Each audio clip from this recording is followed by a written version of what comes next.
Hey everybody, Stereo Azimuth with a headphone review. ETA Mini S. Now, some of you may be very familiar with ETA, some of you may not. I've talked about ETA headphones before when I talked about like all my headphones, which I'll put up here somewhere. But basically they're handmade in the United States, small operation, and each one is very well cared for. And their strength is really in their tuning and how they tune their headphones. So they make like these. These are the Mini S, which are like a mini with what's called like semi-open. And then they also make the Mini C, which is the Mini closed. And then they also make, which is the now discontinued, the Mini O or the Mini open. So they have a couple other headphones, but I just want to mention all three different minis in case that you see them. They all sound a little bit different because they all have, they're open or closed or semi-open. These are the semi-open version, like I said, and they sound very fantastic. $4.99, and some of you may going, wait, that looks like 7506s. It says studio monitor even. Yes, they use a aftermarket Sony headband, and the reason why is this is a very tried and true headband. Why reinvent the wheel? Just, we can use a headband that's already out there. It's foldable, so you can carry it, everywhere. And it just fits the form factor. I mean, it's very adjustable. And you can get replacements for these for very inexpensively. So, kudos to them for finding something that's like really, really cool. I've always liked the 7506s and the V6 headband. I've had V6s like since, back in like early 90s. These do not sound like V6s. They just, the only real thing they have in common is the headband. So let's take a look at the construction right quick.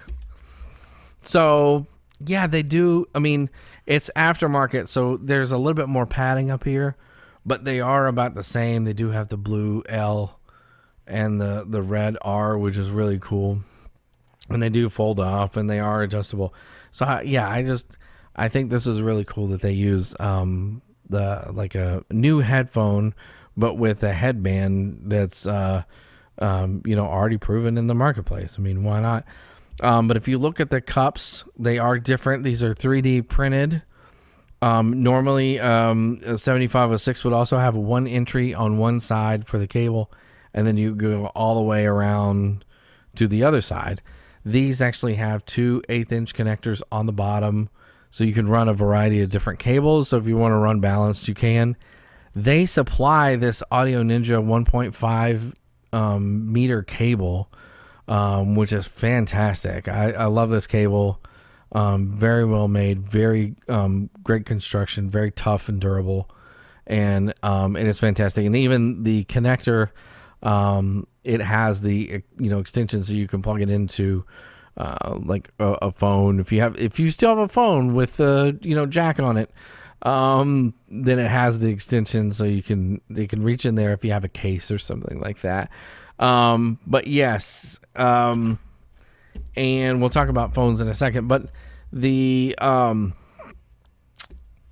headphones themselves have these pads, these perforated pads, and then if you open it up and take the pads off, these are velvet. You probably can't see, probably because of the light. Let me get out my flashlight so you can see. So you can see these are like velvet. Might be a little bit dirty. But this is, and we'll talk about why in a second, but because your ear does kind of touch this area in here a little bit. And then you have this angled driver. So it's this 50 millimeter angled driver. It looks like one of those old Fostex like drivers, like out of the D2000s or the D5000s, but this is graphene. This isn't biocellulose. And the way that you put the pads back on is very easy. You just slide it in, move your finger around, slight little pull, and then you get the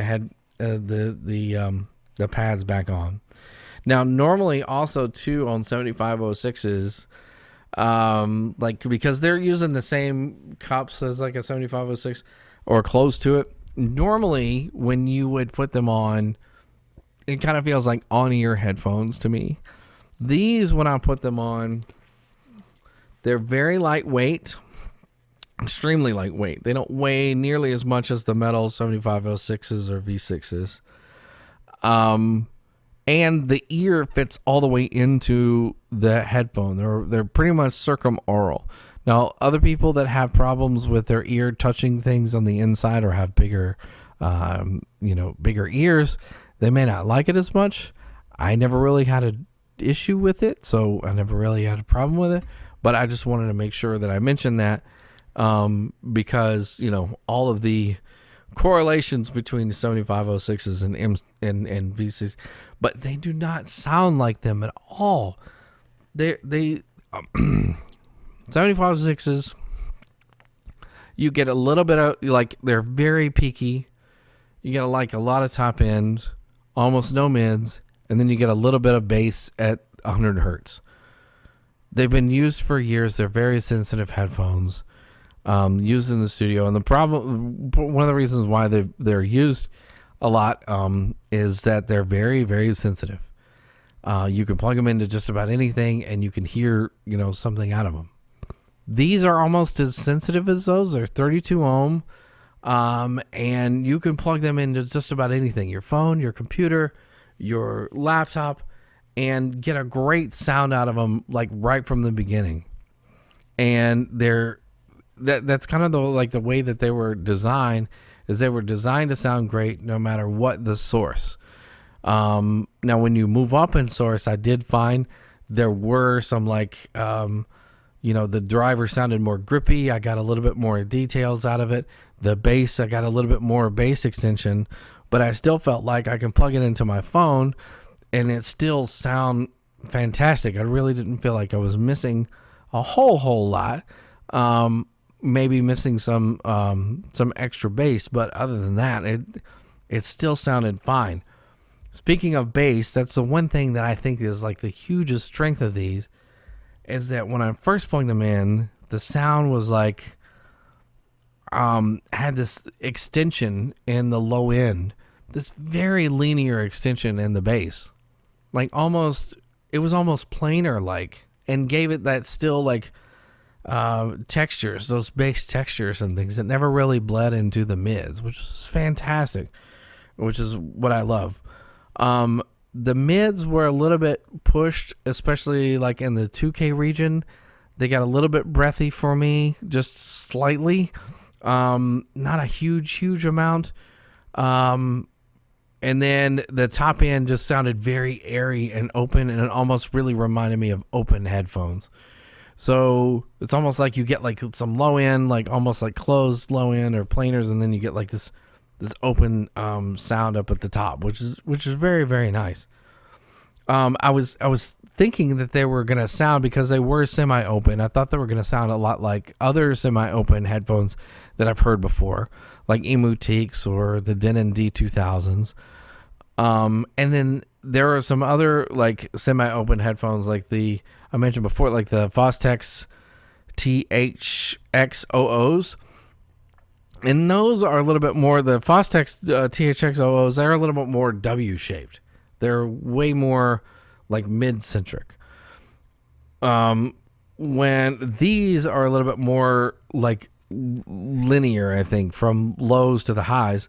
When I went to my Emutiques sounded a little bit more like U-shaped. I definitely heard like some, missing mids. These have a little bit more, pushed mids for sure, but they still sound a little bit more even-handed, and all the rest of the frequencies and the mid-range. They can still sound very fantastic, and I really think that, as portable as they are, which also another thing that I wanted to mention is portability, another sort of like connection between the 7506. The 7506 and V6, you get that nice little Sony like pleather bag that came with it. These are not pleather, but there is a velvet bag that you get with these that you can, fold up your headphones and, put in and carry them for portability. So yeah, that's I mean, this is a great deal. All three of these, like, you get to carry everything: the cable, the case, the headphones. And really, what I recommend these, like, I would say if you're somebody who works like in an office who wants open headphones, like, HD 600 or 650s or something like that, but can't really because of the leakage, but also like don't want to use closed headphones, semi-open I think is a way to go, because I think that these give you a kind of almost like closed lows. The lows aren't really like kind of pushed; they're more like linear lows, but the top end is where they can sound very open like. And I think that's where that you'll get it. And the leakage is not too bad on these, so I think that you can probably get away with it being in the office. So I really enjoyed these headphones. I think that they're built solid. They are built great. They are made in the U.S. I'll post a link in the description of this headphone that you can get for $4.99 direct from their website, and they are handmade, so they can do things like and tune them and make sure, and not just like production, to make sure that you're getting a very quality product. So yes, these things do have my endorsement. I do quite like them a lot. Great, low end, very linear, high ends, very open and detailed, work on a variety of different sources. Even if you scale up in source, I think that gives you a little bit more grip, a little bit more like detail. Still somewhat pushed in the mids to me, just slightly. So just be aware of that. That might be able to mitigate with different pads. This is a loaner pair, so I can't really change pads, but I would really like the cloth pads. I heard the cloth pads before, and they had a little bit more, maybe slightly more low end, but maybe a little bit less of the mid range, of that pushed mid range. I don't know, and have to try them and see. You can always inquire with them. You always give them a shout and email them and ask. Always available for them to answer questions. But yes, $4.99 direct from their website, handmade. So they don't even have them in stock. So you have to wait like a couple weeks for them to be made, like just for you. But you still get, all this cool stuff. You still get and I move my camera around, but yeah, the case, the Audio Ninja cable, a really, really great headphone that I think doesn't really break the bank and can work with just about anything. So that's about it. I'm Stereo Azimuth, and you guys take care. Feel free to like and subscribe, and we'll have some more content later.